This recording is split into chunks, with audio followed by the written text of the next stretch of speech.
Magandang umaga po sa inyong lahat. Magandang umaga po. Kamusta po kayo? Hopefully, nakapagpahinga po kayo kagabi, kahapon, Sunday, no? Ngayong Monday po tayo po mag-aaral ng panibagong salita.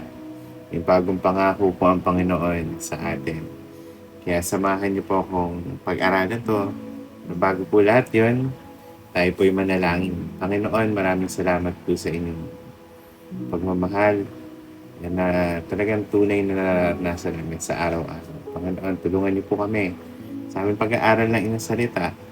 Bigyan niyo po kami ng bukas na puso at isipan upang isabuhay po namin at panghawakan po namin ang bawat pangakong nakasaad sa inyong salita na buhay, Panginoon, sa buhay namin. Kaya, salamat, Panginoon, sa pangalan ni Jesus. Amen. No?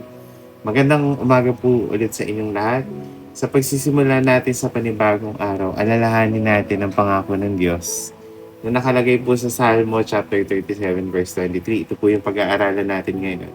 Na sinasabi dito na ang bawat hakbang ng taong matuwid ay ginagabayan ng Panginoon. Isa itong paalala na kahit anuman ang harapin natin sa araw na ito, hindi tayo kailanman nag-iisa. Pero bago po lahat yun, basahin po natin yung salitang nakalagay sa Salmo chapter 37 verse 23 hanggang 24. Ginagabayan ng Panginoon ang bawat hakbang ng taong matuwid.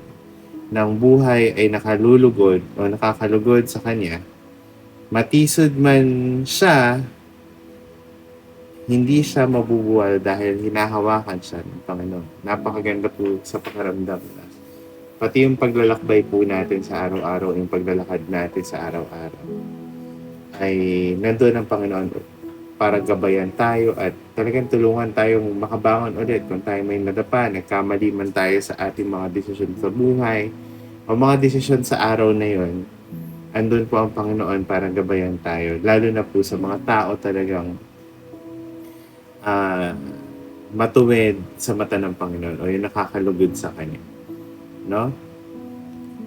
Kaya ang title po ng ating devotional ngayon ay ginagabayan at hinahawakan tayo ng Diyos o ng Diyos.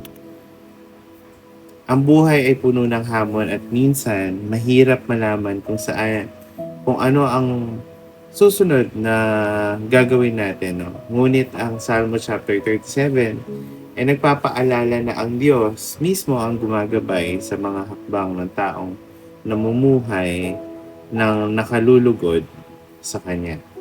Kapag tayo nadapa o nagkamali, hindi niya tayo iiwan. Hinahawakan niya tayo at binibigyan niya ng lakas upang bumangon at magpatuloy sa ating paglalakbay. Ang Kanyang patnubay ay tiyak at maaasahan sa lahat ng oras. Kaya, hindi po ba kayo nagagalak na ganun po tayo kamahal ng Panginoon? At tipong kahit sa mga bagay na alam natin na ito hindi naman po imposible na magkamali tayo sa araw-araw. Hindi po imposible na magkaroon tayo ng pagkadapa sa ating pananampalataya. Pero napakagaling po dahil ang Panginoon pa rin po nag-enable sa bawat isa sa atin, no?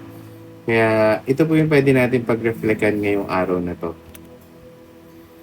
Sa anong bahagi ng iyong buhay na kailangan ang gabay ng Panginoon sa araw na ito, no? Ano yung part ng buhay mo ngayon o bahagi ng iyong buhay ngayon na kailangan niyo po ng gabay ngayong araw, no? Paano maipapakita ang iyong pagtitiwala sa Kanya, sa Kanyang direksyon? Paano po makikita 'yon, no?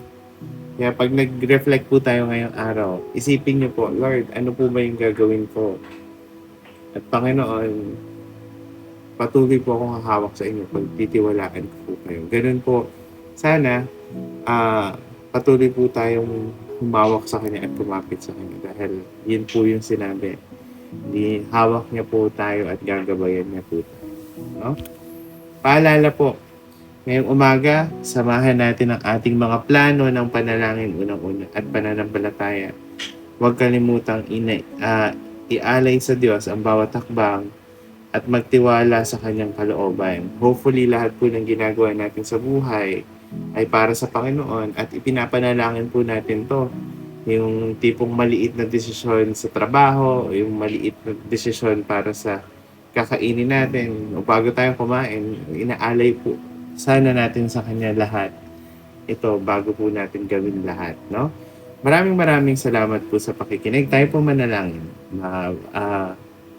Panginoon, maraming salamat po sa umagang ito. Salamat, Panginoon, sa assurance o sa kasiguraduhan na ibinibigay niyo na tuwing na kami po mga mananampalataya o yung nagmamahal po sa inyo, Panginoon, ay gagabayan nyo at kailanman hindi nyo po kami hahayaan na madapa dahil kayo po ay nakagabay at nakahawak po lagi sa amin, Panginoon. Kaya, Panginoon, sa araw pong ito, kayo po bahala sa lahat ng gagawin namin.